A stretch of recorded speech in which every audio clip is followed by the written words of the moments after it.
अब हम लोग देखेंगे क्लास 10th का पहला चैप्टर का क्वेश्चन एक्सरसाइज 1.1 का क्वेश्चन नंबर 1। तो पहला क्वेश्चन नंबर फर्स्ट में है कि यूक्लिड विभाजन प्रमेयिका द्वारा निम्नलिखित संख्याओं का एचसीएफ ज्ञात करिए। यूक्लिड विभाजन प्रमेयिका द्वारा या एल्गोरिदम द्वारा। ठीक, तो स्टार्ट करते हैं फर्स्ट क्वेश्चन।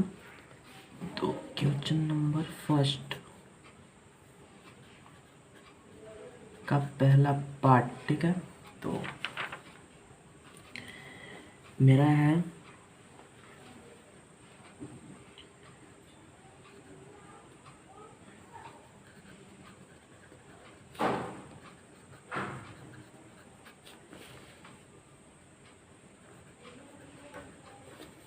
मेरा यही क्वेश्चन है 135 और 225। तो सबसे पहले देखेंगे कि दोनों में बड़ा कौन है। तो 135 से बड़ा है 225, इसलिए 135 भागे 225 हम एक बार में लगाएंगे। 135 हो जाएगा, 0, 12 में से 3 जाएगा, 9 बचेगा, फिर 135 एक बार में 90 लगेगा। यहाँ से हम पहला देखिए, यहाँ पे हम 225 उतारे, फिर एक बार में लगा 135, फिर इसका 90 शेषफल आया। जब शेषफल 90 आ जाए तो 0 नहीं आया है शेषफल, तो हम फिर से भाग का चिन्ह लगाएंगे। फिर इसका जो पहले वाला स्टेप का विभाजक था, इसको हम भाजक कहते हैं, या विभाजक भी आप इसको कह सकते हैं। विभाजक को हम दूसरे वाले स्टेप का भाज्य बना लिए, यहाँ पे बीच में भाज्य होता है। फिर इसको हम प्रक्रिया को स्टेप को दोहराएंगे जब तक से 0 मेरा शेषफल नहीं आता है। तो यहाँ पे मेरा 45 आ जाएगा, फिर नहीं 0 आया शेषफल, तो फिर भाग का चिन्ह लगाएंगे। फिर दूसरे वाले स्टेप का जो भाजक होगा वो तीसरे वाले स्टेप का हम या अगले वाले स्टेप का हम भाज्य बना देंगे। तो यहाँ पे हम लिखेंगे 90, 2 बारी में लगेगा 45, अब 0 आ गया, तब इसको हम लिखेंगे यहाँ पे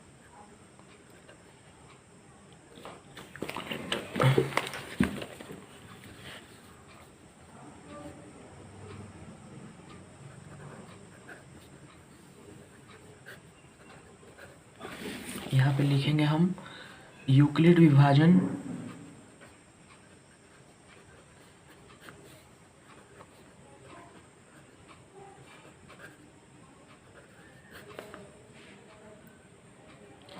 का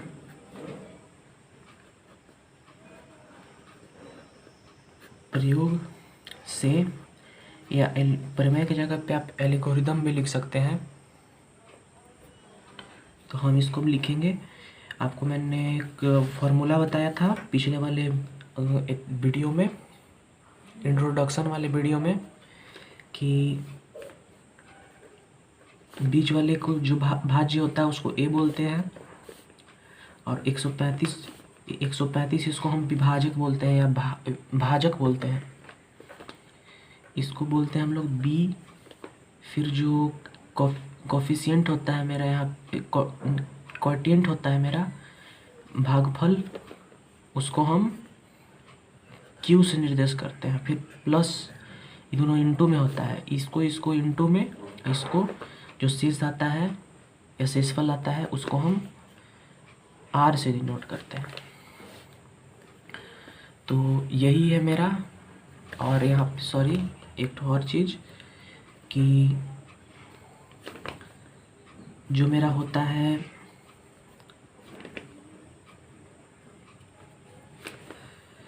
जो मेरा आर होता है 0 भी हो सकता है, या 0 आर जो होता है मेरा 0 भी हो सकता है, या 0 से बड़ा भी हो सकता है।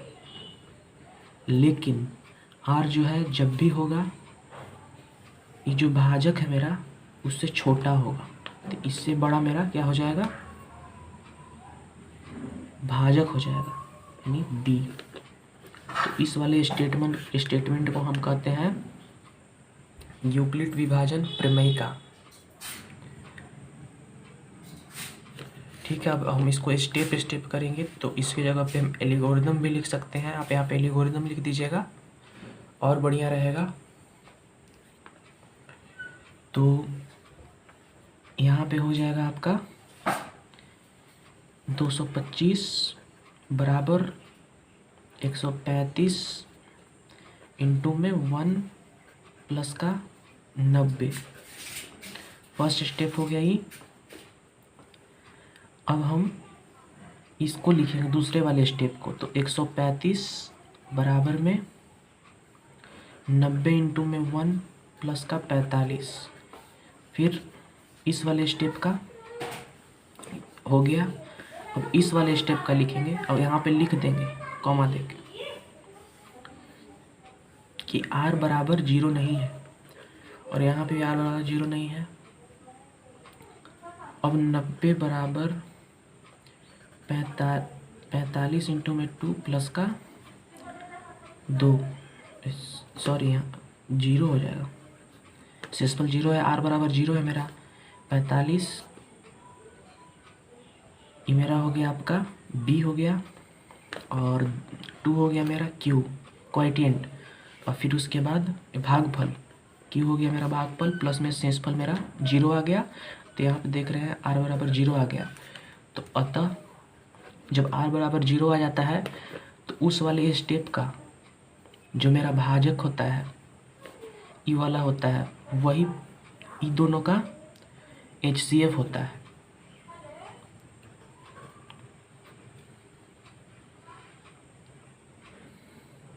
आप हिंदी में इसको लघुत्तम समवर्तक भी लिख सकते हैं, तो हम इंग्लिश में लिख दें अतः HCF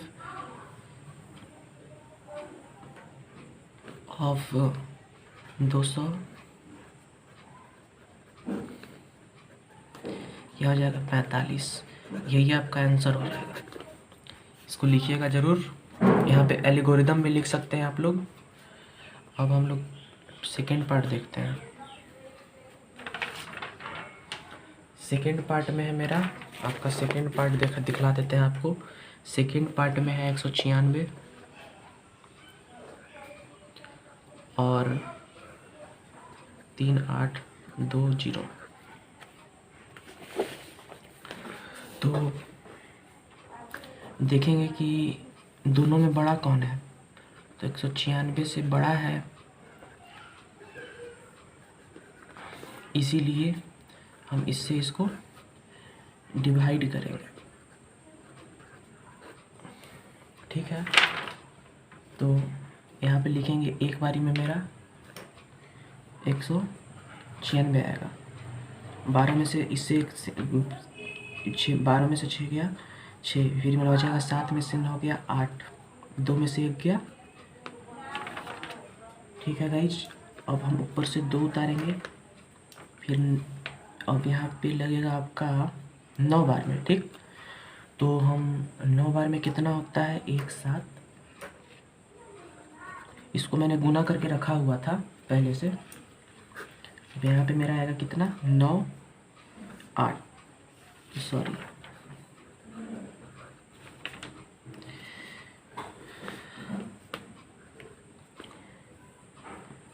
आपका हो जाएगा यहाँ पे 12 में से 4 जाएगा 8, और यहाँ पे बचेगा, इसको इससे शेष मिलेगा 1, तो बच जाएगा 1 हासिल मिलेगा, तो इसको मिल जाएगा 15 में से 6 जाएगा तो बचेगा 9, ऊपर से उतरेगा 0, ये वाला 0 ऊपर से उतरेगा।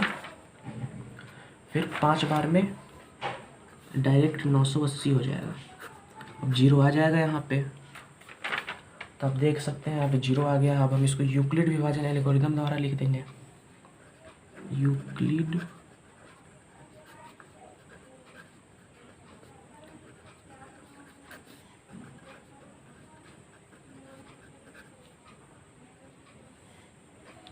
एल्गोरिदम यहाँ पे देख लेते हैं, एल्गोरिदम। ठीक है गाइस, यूक्लिड विभाजन एल्गोरिदम द्वारा इसको लिखेंगे पहला स्टेप में 3 8 2 2 0 196 इंटू में 195 प्लस में 0। तो यहाँ पे r बराबर क्या है, कॉमा दे के यहाँ पे r बराबर 0 है, इसलिए HCF ऑफ 3 8 2 2 0 कॉमा 196 क्या होगा मेरा 196 ही हो जाएगा आंसर। अब हम लोग आगे क्वेश्चन देखते हैं, क्वेश्चन नंबर 3, फर्स्ट पार्ट का थर्ड पार्ट। तो मेरा थर्ड पार्ट में है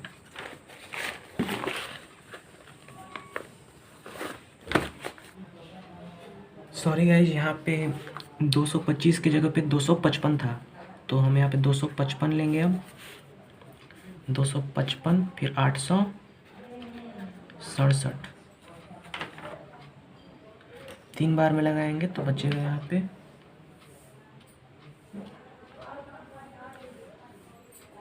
आपका हो जाएगा यहाँ पे 765। तो बचेगा मेरा कितना, यहाँ पे गलती हो गया था सॉरी, 102। फिर इस वाले को यहाँ पे उतारेंगे, पहले वाले स्टेप का जो भाजक था दूसरे वाले स्टेप का भाज्य बन जाएगा। सॉरी यहाँ अरे 255 यहाँ पे 255 है गाइज, ठीक 255 और 867, ठीक है। दोनों में बड़ा कौन है,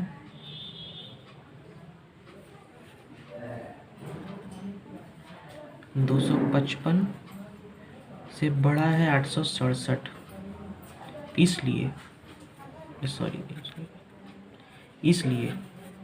इसलिए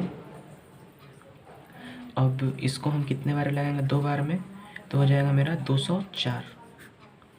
फिर यहाँ पे मेरा कितना बचेगा, 5 में से 4 जाएगा 1, 51 बचेगा। फिर 102, फिर 2 बारी में 102 हो जाएगा, यहाँ पे आ जाएगा 0। तब यूक्लिड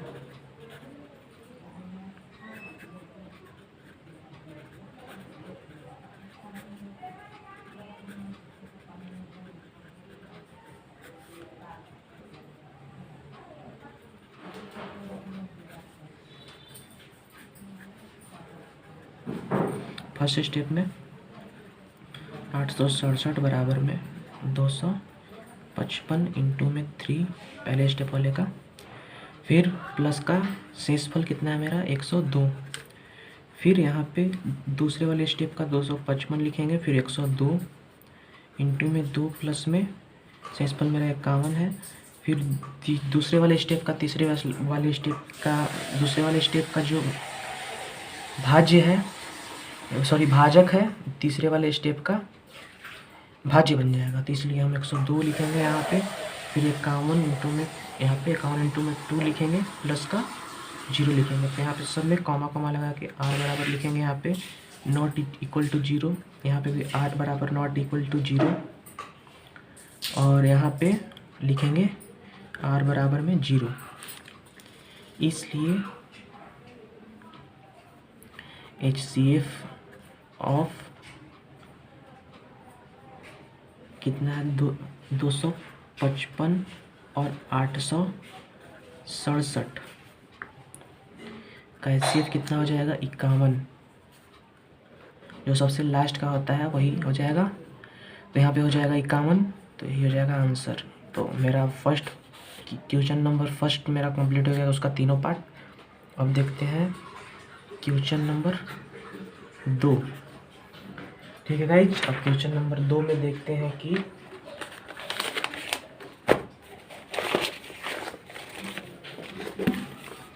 दो में दिया हुआ है कि दर्शाइए कि कोई भी धनात्मक विषम पूर्णांक 6Q या 6q+1 या 6q+3 या 6q+5 के रूप का होता है, जहाँ q कोई पूर्णांक है। q क्या है? जहाँ पे पूर्णांक है। तो ऐसे क्वेश्चन को सॉल्व करने के लिए हम आपको इसका पूरा कॉन्सेप्ट सिखाएंगे। तो पहले इसको हम सॉल्व करते हैं, ठीक है। तो हम पहले मानेंगे कि माना कि कोई धनात्मक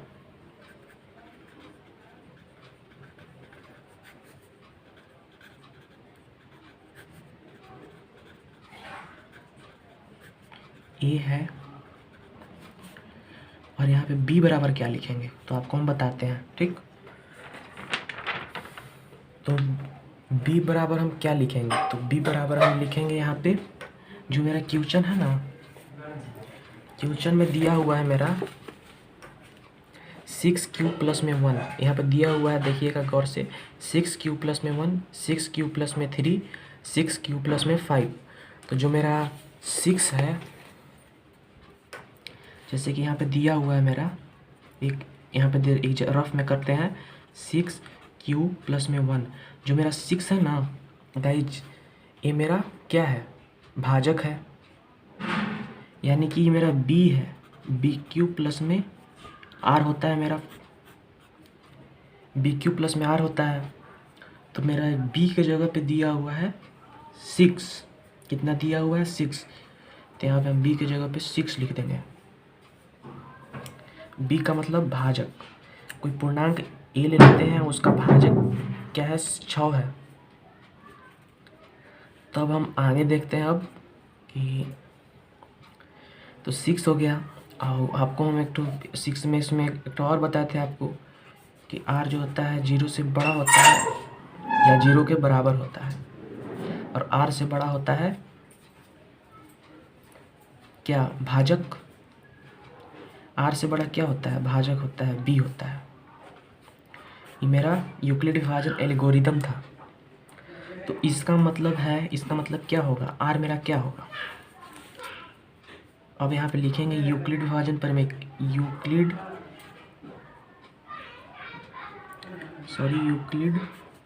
विभाजन प्रमेयिका द्वारा क्या होगा? यूक्लिड विभाजन प्रमेयिका द्वारा क्या होगा? इस वाले फॉर्मूला से यूक्लिड विभाजन प्रमेयिका द्वारा क्या होगा? इस वाले फॉर्मूला से आपका होगा यहाँ पे 0, मतलब कि इसका मतलब r का मान क्या होगा? तो यहाँ पे लिखेंगे r बराबर में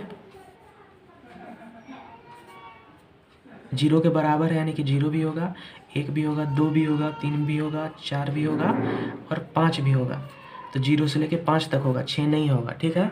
जब भी रहेगा छोटा रहेगा, किससे? भाजक से। तो यहाँ पे अब हम लिखेंगे क्या? यहाँ पे अब हम लिखेंगे तो इसीलिए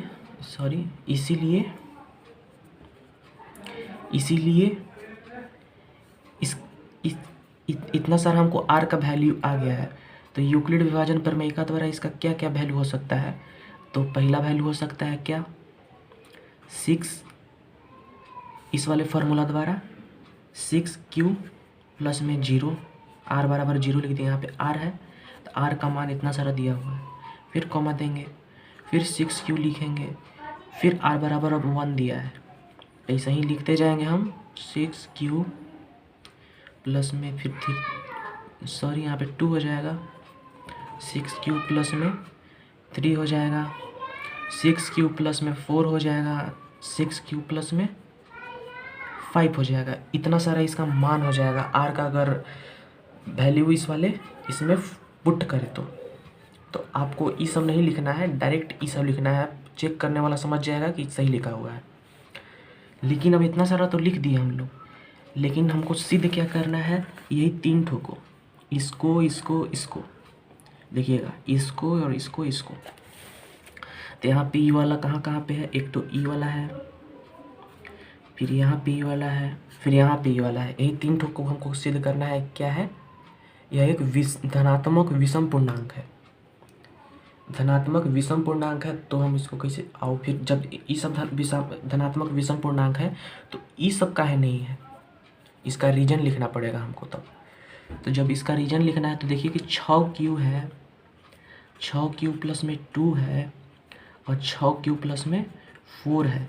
इस सब में 2 2 कॉमन है, 2 2 कॉमन है। कैसे कॉमन है तो देखिए, चूँकि ये चूँकि का चिन्ह है, क्योंकि या चूँकि या क्योंकि, ठीक। तो यहाँ पे देखिए 2 इंटू में 3, इसको लिख सकते हैं 3 दूना 6q बराबरी हो जाएगा। इसको भी उसी तरह से लिख सकते हैं, 2 कॉमन लेंगे तो क्या हो जाएगा यहाँ पे 3q प्लस में 1, फिर इस 1 हो जाएगा। फिर यहाँ पे भी 2 कॉमन लेंगे तो क्या हो जाएगा 3q प्लस में 2 हो जाएगा। तो सब में 2 कॉमन मिल रहा है। तो कॉमन मिल रहा है मतलब कि सब में 2 गुणनखंड मिल रहा है।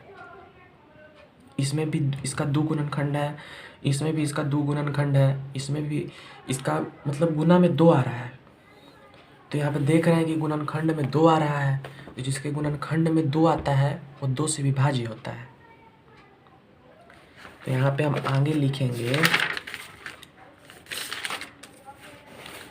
यहाँ वाला गाइज यहाँ पे हम लिख देते हैं, यहाँ पे जगह है, ठीक है। यहाँ पे हम लिख देते हैं कि 6q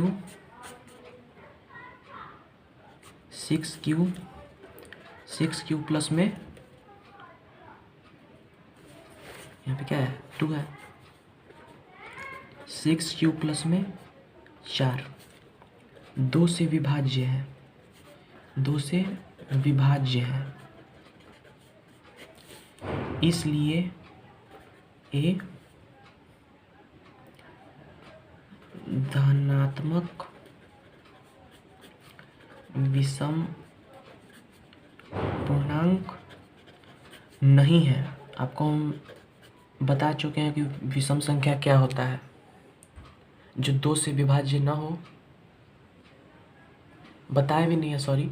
जो 2 से विभाज्य होता है उसे विषम संख्या कहते हैं, जो 2 से विभाज्य नहीं होता है उसे हम विषम पूर्णांक कहते हैं, और वैसा पूर्णांक जो 2 से विभाज्य ना हो उसी को हम विषम पूर्णांक कहते हैं, और जो 2 से विभाज्य हो उसको हम सम पूर्णांक कहते हैं, ठीक है। तो यहाँ पे कंप्लीट हो गया। इसीलिए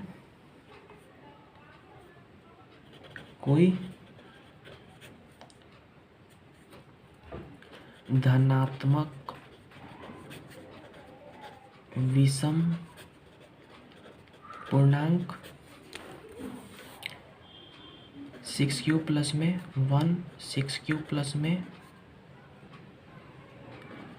क्या है मेरे यहाँ पे 6q प्लस में 1, 6q प्लस में 3 और 6q प्लस में 5 का रूप का होगा। इतना गाइज आपको लिखना है, देखिए इतना आपको लिखना है। ये मेरा रफ है, ये मेरा रफ है। आपको उम्मीद होगा कि बहुत बढ़िया तरीक़ा से समझ में आया होगा, जितना का जितना समझाए होंगे पूरा बढ़िया से समझ में आया होगा आपको। तो देखिए यहाँ पे इतना हम समझा दिए, फिर यहाँ पे आपको समझा दिए, ठीक है। अब आप देखते हैं अगला आगे का पार्ट।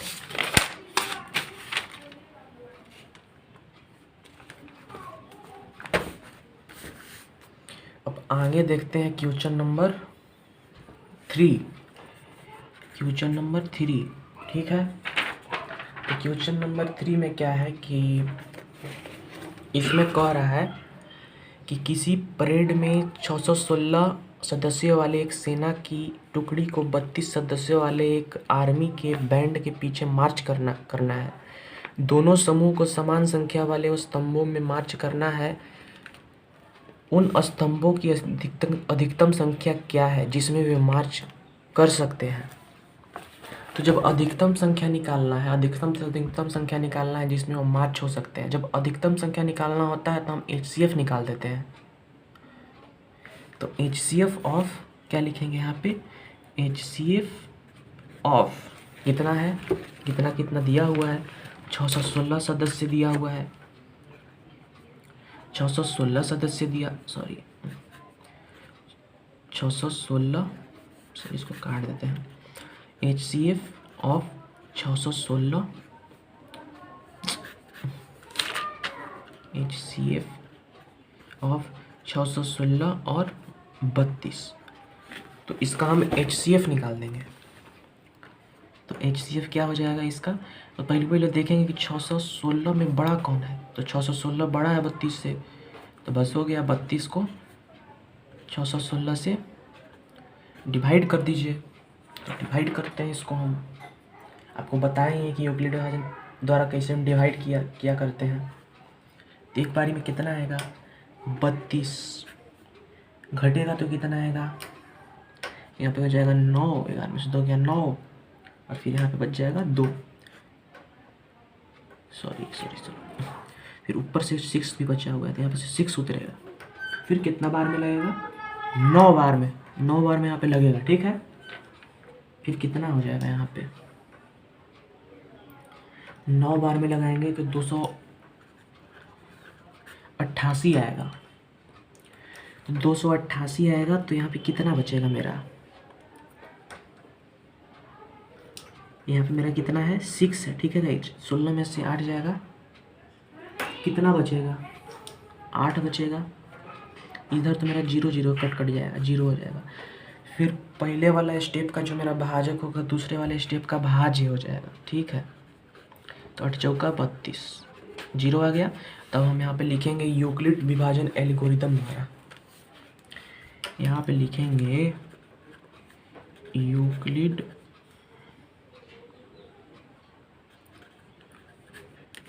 तो गाइज यहाँ पे होगा अब यूक्लिड विभाजन एल्गोरिथम द्वारा, एल्गोरिथम द्वारा। तो यूक्लिड विभाजन एल्गोरिथम द्वारा क्या होगा? 616 बराबर में 32 इंटू में 19 प्लस में 8 होगा। फिर दूसरे स्टेप में 32 मेरा हो जाएगा भाज्य। तो भाज्य बराबर क्या होता है? भाजक इंटू में भागफल। तो भाजक 8 हो गया, भागफल 4 हो गया, प्लस में शेषफल 0 हो गया। तो r बराबर 0 यहाँ पे नहीं है, यहाँ पे r बराबर में 0 है। अतः HCF ऑफ 616 और 32 क्या हो जाएगा? 8 हो जाएगा। तो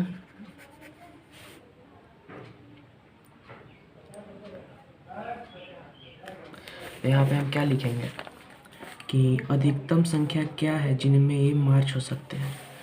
तो अधिकतम संख्या क्या हो जाएगा? अधिकतम संख्या 8 होगी जिसमें आर्मी मार्च होंगे, ठीक है। हो गया गाइस।